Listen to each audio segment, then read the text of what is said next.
आपके जो genuine problems हैं वो सॉर्ट कराए जा सके। 70,000 से ज़्यादा मैसेजेस जो हैं वो हम रिसीव कर चुके हैं। इसके ऊपर कानून मौजूद है, इसको चेक करते हैं कि जी इनको प्रमोट क्यों नहीं किया गया, जिन्होंने इसके लिए अप्लाई भी किया, जो इस मेरिट पे पूरा भी उतरे। अरे वाह, एक बड़ा अच्छा मैसेज आया है, तो ये पढ़ के बहुत खुशी होती है और सुकून होता है कि चीफ मिनिस्टर साहिबा ने जो लोगों की रिलीफ के लिए प्रोग्राम शुरू किए हैं उनके रिजल्ट्स जो हैं वो आ रहे हैं। बिस्मिल्लाहिर्रहमानिर्रहीम, अस्सलाम वालेकुम।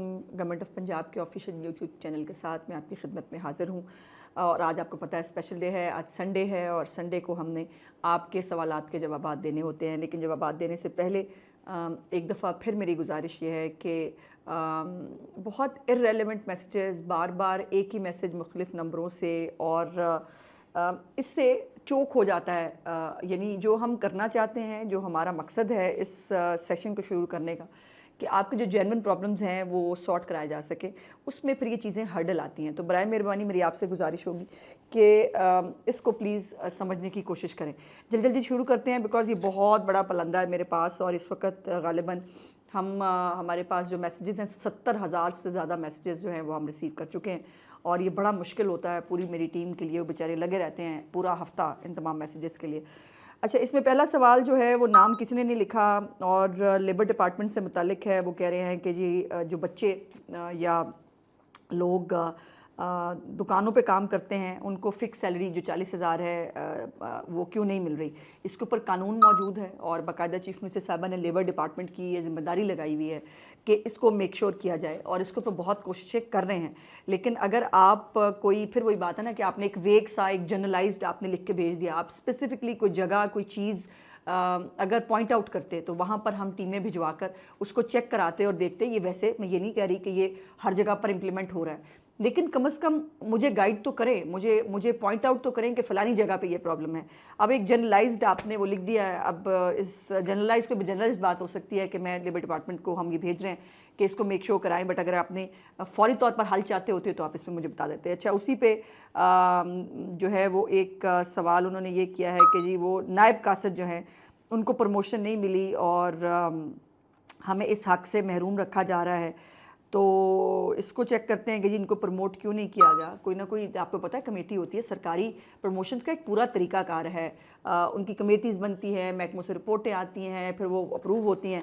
सो इस पे भी आपने मतलब यूनियन काउंसिल के नायब कासिदों के साथ, अब ये कौन सी यूनियन काउंसिल है, ये किस शहर की है, किसकी है, कोई अता पता नहीं। सो मैंने इसलिए भी आपको ये बताने के लिए भी ये किया है कि इससे अंदाज़ा लगा लें कि इस तरह से वेग बातों का फिर मैं ऐसा वेग ही जवाब दे सकती हूँ। उसके बाद हसीब साहब हैं, उन्होंने फ़ोर्ट अब्बास का, उन्होंने कहा रिहायशी हूँ, भावलपुर यूनिवर्सिटी में ज़ेर तालीम हूँ और वो कह रहे हैं कि हॉनहार स्कॉलरशिप्स में साइंस का क्राइटेरिया 70% रखा है।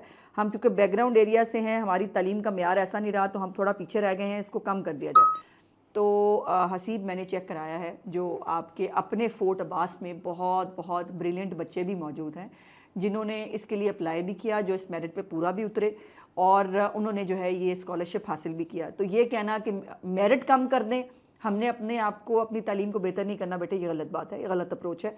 आप जो है वो और मेहनत करो अगले साल के लिए और अगले साल जब आप इसमें मेहनत करके दोबारा अप्लाई कराओगे तो आपको स्कॉलरशिप मिल जाएगा। लेकिन ये क्राइटेरिया बहुत सोच समझ के जो है वो रखा जाता है और साइंस एक ऐसा डिपार्टमेंट है जहाँ पर आपको पता है कि ज़्यादा एक अच्छी एक क्रीम बच्चों की है, उसकी ज़रूरत पड़ती है। अच्छा, उसके बाद टोबा टेक सिंह से जो है वो हमारे भाई हैं, वो कह रही है जब पीर महल जो है वो उसको ग्रीन, बस पीर महल क्या, अच्छा 4 तहसीलें, कमालिया, गोजरा, टोबा टेक सिंह और चौथी है पीर महल। तो वो कह रहे हैं 3 तहसीलों को मिल गई है और पीर महल को इससे महरूम रखा गया है। प्यारे भाई, गुजारिश ये है कि ग्रीन बसों का अल्हम्दुलिल्लाह इतना फ़ीडबैक है और हर बंदे का दिल चाहता है कि वो ग्रीन बसें जो हैं वो उनके इलाके में हों। अभी जो 1100 बसेज़ आई थी उनको डिस्ट्रीब्यूट करने का एक फ़ॉर्मूला बनाया गया था, लेकिन ये मेरा आपसे वादा है कि तमाम तहसीलों में इन ग्रीन बसेस को पहुंचना है। मैं ये नहीं कह सकती कि 2 महीने बाद पहुंचेंगी या 4 महीने बाद पहुंचेंगी, लेकिन इंशाल्लाह ताला ग्रीन बसों को हर एक तहसील के अंदर इंशाल्लाह चीफ मिनिस्टर साहिबा ने लेके जाना है। तो बहुत जल्द आपकी ये ग्रीन बसें भी आप तक पहुंच जाएंगी और जिनके पास ग्रीन बसें हैं वो उसकी हिफाजत करें, उसको साफ़ रखें और एक अच्छा शहरी होने का सबूत दें। उसके बाद मोहम्मद शहबाज साहब हैं, उन्होंने बड़ी अजीबोगरीब, उन्होंने कहा जी वो पता नहीं क्या 3 औरतें हैं हमारे घर के सामने, वो अच्छी औरतें नहीं हैं, मशकूक लोगों का आना जाना है और हमारी बहुत शदीद लड़ाई हो जाएगी इनके साथ। भाई, औरतों के साथ लड़ाई क्यों करनी है आपने? आपने अपना नंबर लिखा है और आपने अगर एप्लीकेशन जो है वो कहते हैं आपको देनी चाहिए मुतलका थाने के अंदर, और यही तरीक़ाकार है, लड़ाई वड़ाई करना कोई तरीक़ाकार नहीं है, ये गलत बात है, ऐसे नहीं कहते। उसके बाद गरीब आदमी बात कर रहा हूँ जी, एक जनरल बात है, गरीब आदमी बात कर रहा हूँ। मैंने छत के लिए अप्लाई किया था, मुझे कोई जवाब नहीं मिला। मेरे बच्चे किसी और के घर पे है, मेरी मदद कर दें। फिर वही बात है भाई, आपने मुझे कोई अपना अप्लाई करने का कोई नंबर, कोई आपकी चीज़ जिस पे मैं महकमे से चेक करा लेती कि जी ये इनको अभी तक रब्ता क्यों नहीं किया गया, आपके पास प्लॉट नहीं है या आप कहीं के नादहिंदा हैं या कोई रीज़न होगी ना जो आपसे रब्ता नहीं हुआ। तो क्योंकि अदरवाइज़ 1 लाख जो है से ज़्यादा लोगों को कर्ज़ा मिल चुका है और इस वक्त 70,000 के करीब घर बन रहे हैं। तो ये गरीब आदमी बात कर रहा हूँ, फिर वही जनरलाइज स्टेटमेंट, तो मैं इसमें क्या चेक कराऊँ? मैं उनको महकमे को क्या कहूँ कि गरीब आदमी ने अप्लाई किया था उसको चेक कर लें? ऐसे नहीं होता प्लीज़। अच्छा, उसके बाद इंफ्रास्ट्रक्चर के हवाले से जो है वो कह रहे हैं भावानगर के इलाके चक असदुल्ला से उनका ताल्लुक़ है। गांव 70 साल से आबाद है और उनकी जो है वो 2 किलोमीटर की सड़क का हिस्सा जो है वो बन गया है, बाकी सड़क जो है वो कह रहे हैं कच्ची है। सो इसको चेक करा लेते हैं, क्योंकि चीफ़ मिनिस्टर साहबा का ये हुक्म है कि सड़क अगर बनेगी तो पूरी बनेगी, उसके कच्चे होने का आधा कच्चा रहना मुमकिन नहीं है। इसको इंशाल्लाह ताला चेक कराते हैं ताकि आपकी सड़क जो है वो बन जाए। उसके बाद चकवाल से हैं, वो कह रहे हैं कि जी हमारी गली 6 साल से कच्ची है और हमारी सिफारिश कोई नहीं है अल्लाह के अलावा। ये सबसे बड़ी सिफारिश होती है भाई। तो इसको भी चेक कराते हैं कि इलामा इकबाल टाउन चकवाल में सी गली नंबर 7 इसके क्या हालात हैं और क्यों। और मैंने आपको बताया भी था कि पंजाब जो डेवलपमेंट प्रोग्राम है इस साल वो शुरू हो चुका है। मुख्तलिफ़ इलाकों में ऑलरेडी सीवरेज, और जिस तरह लाहौर में तमाम गलियां भी बन रही हैं, सीवरेज भी हो रहा है, वाटर सप्लाई की स्कीम्स भी, स्ट्रीट लाइट्स भी, ये सब एक पूरा ब्यूटिफिकेशन प्लान है चीफ मिनिस्टर साहिबा का जिसमें ये हो रहा है। और बाय द वे चकवाल की तो हमारी डीसी भी बहुत अच्छी हैं, खातून हैं, मैं उसको सारा को जानती हूँ, तो मैं सारा को ये मैसेज भिजवाऊँगी कि वो चेक करें कि आपकी गली के क्या प्रॉब्लम है। उसके बाद भाई आपका बहुत शुक्रिया, उन्होंने मेरा हाल पूछा है और वो कह रहे हैं कि 4 साल पहले सुई गैस रोड से लेकर जो है वो चा मुराद वाला खारपुर सीवरेज लाइन डाली गई थी, तो वो रोड उखाड़ा गया, अभी तक नहीं बना, वेरी सैड। तो ये चेक कराते हैं कि अगर खोदी थी तो फिर क्यों नहीं बनी। ये कोई अच्छा, कई दफ़ा मैं आपको बताऊँ ये भी होता है, कोई कॉन्ट्रैक्टर भाग जाता है या कोई स्टे ले लेता है या पता नहीं, इस टाइप के मामलात भी होते हैं। अदरवाइज़ गवर्नमेंट ऑफ पंजाब की ये पॉलिसी नहीं है, जो गली या सड़क खुदी है उसको दिनों में बनना है। तो ये इसको मैं चेक कराती हूँ कि स्पेसिफ़िकली इसका क्या इशू है। उसके बाद मुजम्मिल मलिक साहब हैं और वो सरगोदा से हैं, वो कह रहे हैं कि हमारे घर के सामने गुजरने वाली सड़क शेरशाह सूरी के दौर की 88 फुट चौड़ी है, लेकिन पिछली हुकूमत ने इसे 20 से 22 फुट महदूद कर दिया है, तो डबल क्रॉसिंग मुश्किल हो गई है मेरे भाई। मतलब शेरशाह सूरी साहब तो जो है ना वो घोड़ों के ऊपर और हाथियों के ऊपर सफ़र करते थे और उस वक़्त तो सड़कें होती नहीं थी, ऐसे ही रास्ते होते थे जिसके ऊपर से वो गुजरते थे। तो ये ज़ाहिर है महकमे ने कुछ सोच समझ के ये प्लान किया होगा, क्योंकि चीफ मिनिस्टर साहब का हुक्म यह है कि खाली सड़कें नहीं बननी, अब सड़कों की साइडों के ऊपर जो है वो बाकायदा पूरी क्या कहते हैं उसको, फुटपाथ्स भी बनने हैं, उनके प्लांट्स भी लगने हैं, प्लांटेशन भी होनी है, तो वो इसलिए जगह छोड़ी गई होगी कि वहाँ पर उसको उस सड़क को जो है वो ठीक करना है, तो ये इसलिए होगी। सो सड़क बन गई है भाई, उस पर तो शुक्र अदा कर लें, किसी बात पे खुश भी हो जाया करें।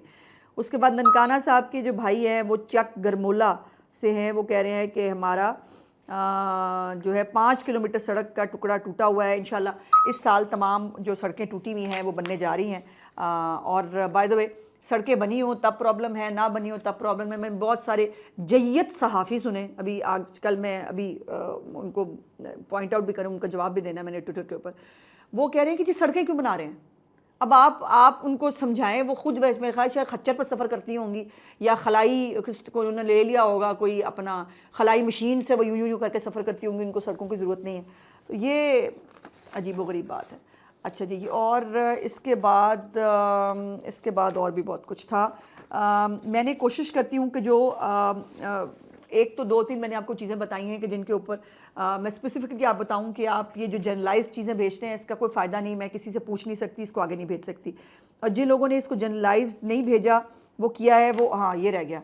अलमहताब पार्क हरबंसपुरा जो है उसमें सीवरेज का निज़ाम नहीं है भाई। जो लाहौर प्रोजेक्ट फ़ेज़ 2 है उसके अंदर हरबंसपुरा और ये वाला इलाका वाघा टाउन का सारा शामिल है। इंशाल्लाह ताला बहुत जल्द इस पे काम शुरू होने जा रहा है। अच्छा जी, और अब ये रावलपिंडी डिवीज़न के 108 नाबीना अफराद जो है वो उनका लेटर है चीफ मिनिस्टर साहबा के नाम, और वो कह रहे हैं कि हमें हमारा हक़ नहीं मिला, और उन्होंने उसको पॉइंट आउट किया है कि हमने फ़लानी जगह धरने और एहतजाज किए। भाईजान, हर चीज़ धरना एहतजाज नहीं होता। और उसमें वो कह रहे हैं कि आर्जी मुलाजमत की पॉलिसी जो है वो बताई जाती है कि ये इसलिए नहीं हो रहा। सो हमें जो है वो इस मामले को जो है वो चेक कराते हैं कि ये क्या मामला है। और ये मैं अभी भेज रही हूँ अपना जो हमारे सोशल वेलफेयर के मिनिस्टर साहब हैं कि इसके अंदर क्या इशू है। एक तो बात यह है कि ये मुलाजमतों को कंफर्म करना मैं कई दफ़ा बता चुकी हूँ कि किसी भी गवर्नमेंट की पॉलिसी नहीं है, लेकिन वो कह रहे हैं कि हमें निकाला गया है कुछ लोगों को, इसको चेक कराते हैं कि ये क्या हुआ है, ताकि आपको प्लीज़ दोबारा आके सड़कें बंद करना और ये जो है वो लोगों को तकलीफ़ में डालना, ये कोई अच्छी बात नहीं है। आपने बहुत अच्छा किया कि आपने ये मुझे भिजवा दिया, इसके ऊपर हम नोटिस ले लेते हैं। तो आपको ये धरने वरने की उसकी सियासत से दूर रहना चाहिए, ये बेटा आपको सूट नहीं करता। आप हमारे स्पेशल लोग हो और हम आपके साथ स्पेशली जो है वो आपके साथ प्यार करते हैं। अच्छा, उसके बाद पीटीवी की मैं जॉब करता था शौहर, और उनकी डेथ हो गई है, 7 साल हो गए हैं, पेंशन नहीं बनी। अब ये पेंशन क्यों नहीं बनी? पीटीवी हमारे अंडर नहीं है, पीटीवी फेडरल गवर्नमेंट का सब्जेक्ट है, लेकिन उनको भेज देते हैं कि भाई इसको देख लें। उसके बाद सुथरा पंजाब का जो कोई शख्स हैं और साहब, वो कह रहे हैं कि बग़ैर किसी वजह के निकाल दिया जाता है। तो नाम मैं आपका नहीं ले रही, ठीक है, लेकिन बात यह है कि जब आप टाइम पे हाज़िर नहीं होंगे, आपकी हाज़िरियाँ आपको पता है कि सोशल ये जो सुथरा पंजाब के लोग हैं, ये बाकायदा वो अब आम रूटीन वाला नहीं, इनका डैशबोर्ड बना होता, उसके ऊपर इनकी जो है वो हाज़िरी लगती है, बाकायदा चेक किया जाता है कि ये जियो टैग होते हैं कि ये इस वक्त कहाँ हैं, ये अपना काम कर रहे हैं नहीं कर रहे। तो बेटा, नौकरी मिलने का ये मतलब नहीं ना होता कि आप लोग नौकरी को फॉर ग्रांटेड ले लें और जो है वो बस नौकरी लग गई उनका बह जाइए, ये नहीं करना चाहिए आपको। और अगर आपकी कोई बड़ी बात नहीं है तो ये इतनी बड़ी बात आगे तक पहुंचनी नहीं चाहिए, लेकिन जो काम करेगा नौकरी उसी को मिलेगी। ओकाड़ा से जो है वो कह रहे हैं कि एक वकील ने मेरे ऊपर केस किया हुआ है, फिर वो कोर्ट्स की बात कर रहे हैं, वकील इकट्ठे होकर मारते हैं। और इसको आप जो है अपना सीसीडी के अंदर या जो पैरा फोर्स है उसके ऊपर भी आप उनको भी जो है ये डीसी साहब को एक दरख्वास्त दें, ताकि इसको भी इस हवाले से देखें कि इसमें क्या प्रॉब्लम है। कोर्ट्स के मामलात में भाई हम कुछ भी नहीं कर सकते।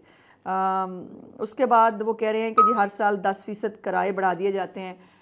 तो ये है, ये एक कानूनी तौर पर इनके पास, मालिक मकान के पास ये लीवरेज होती है कि वो हर साल 10% किराए बढ़ा सकते हैं, तो वो उनके पास एक लीवरेज है, तो ज़ाहिर है वो भी इसी तरह गुजारा करते हैं। तो ये प्रॉब्लम भाई बिल्कुल एग्जिस्ट करता है।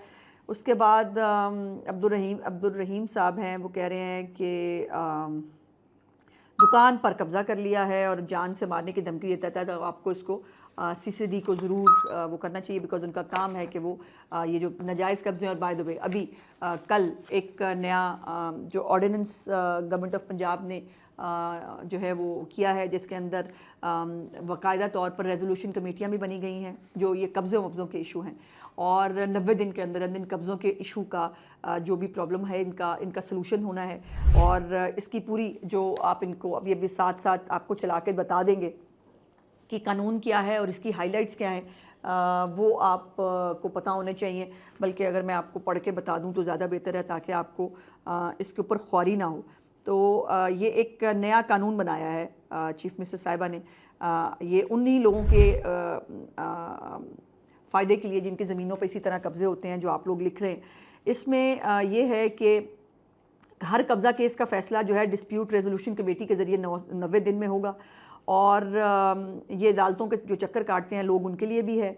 खसूसी ट्रिब्यूनल जो हैं वो अपीलों के ऊपर फ़ैसला 90 दिन के अंदर करेंगे, और इसके ऊपर जो है वो 6 रुकनी ज़िलई जो है वो तस्फिया कमेटी, उसका कन्वीनियर डिप्टी कमिश्नर है, जो मैं आपसे कह रही थी कि डिप्टी कमिश्नर को दरख्वास्त दें। डिप्टी कमिश्नर डीपीओ और दीगर हकाम पे जो मुश्तमिल 6 रुकनी कमेटी है जो इसको इन तमाम चीज़ों को देखेगी। 30 दिन के अंदर अंदर उन्होंने इसकी रिपोर्ट जमा करानी है, और जो भी लीगल केस इसके ऊपर ठीक केस साबित होगा तो 24 घंटे के अंदर अंदर उनको कर्जा जो कब्ज़ा है वो छुड़ा के दिया जाएगा। तो ये बहुत बड़ा एक चीफ मिनिस्टर साहबा का एक इनिशिएटिव है ये तमाम कब्ज़े के केसेस के लिए। अच्छा जी, उसके बाद जो है वो स्टेट लाइफ इंश्योरेंस के बारे में है, वो भी मेरे से मुतल्लिका नहीं है, उस पर मैं कुछ भी नहीं कर सकती। उसके बाद अब क्या है जी, उसमें लोकल गवर्नमेंट से मुतल्लिक है कि फील्ड फार्मेशन और गवर्नमेंट की हर वो कह रहे हैं कि मुहिम में हम मरकज़ी किरदार होते हैं, उसको कामयाब बनाते हैं। तो यूनियन काउंसिल के मुलाजमीन और अहले खाना की दुआएं लें। सर्विस रूल्स जो मुकम्मल हो चुके हैं इनके नोटिफिकेशन कराएं, तो होना चाहिए। अगर तो ऐसे कोई सर्विस रूल्स बन गए हैं तो इसका मतलब यह है कि इस तरफ काम हो रहा है और इंशाल्लाह बहुत जल्द वो कंप्लीट भी हो जाएगा।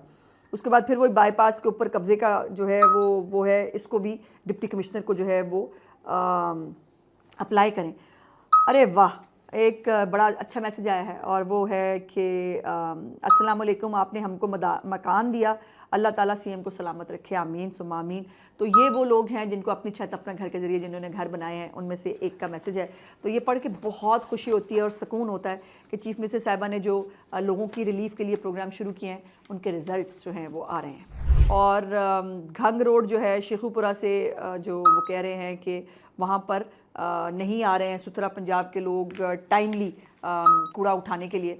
तो मैंने बाय द वे सुथरा पंजाब के हवाले से चीफ मिनिस्टर साहिबा ने अभी कुछ दिन पहले भी इस पर नोटिस लिया था, उनके पास कुछ जो है वो फुटेजेस मैंने ही भिजवाई थी। तो इसको चेक करते हैं डीसी साहब से कि ये सुथरा पंजाब का जो भी मैनेजमेंट वहाँ काम कर रही है वो प्रॉपर काम क्यों नहीं कर रही। क्या पॉइंट आउट करना जो है वो ज़रूरी है। बहुत सारी अल्हम्दुलिल्लाह ऐसी जगह पंजाब में है जहाँ किसी को पॉइंट आउट करना नहीं पड़ता, खुद ये सुथरा पंजाब के लोग जाके घरों से कूड़ा भी उठा रहे हैं, कूड़े को डंप भी करते हैं। लेकिन शेखुपुरा में सफाई के हालात अच्छे नहीं हैं, इसको देखे जाने की ज़रूरत है। आज का व्लॉग देखने के बहुत बहुत शुक्रिया। इंशाल्लाह अगले व्लॉग में आपसे बातचीत होगी। चैनल को लाइक, सब्सक्राइब और शेयर ज़रूर कर दिया करें। खुदा हाफिज़।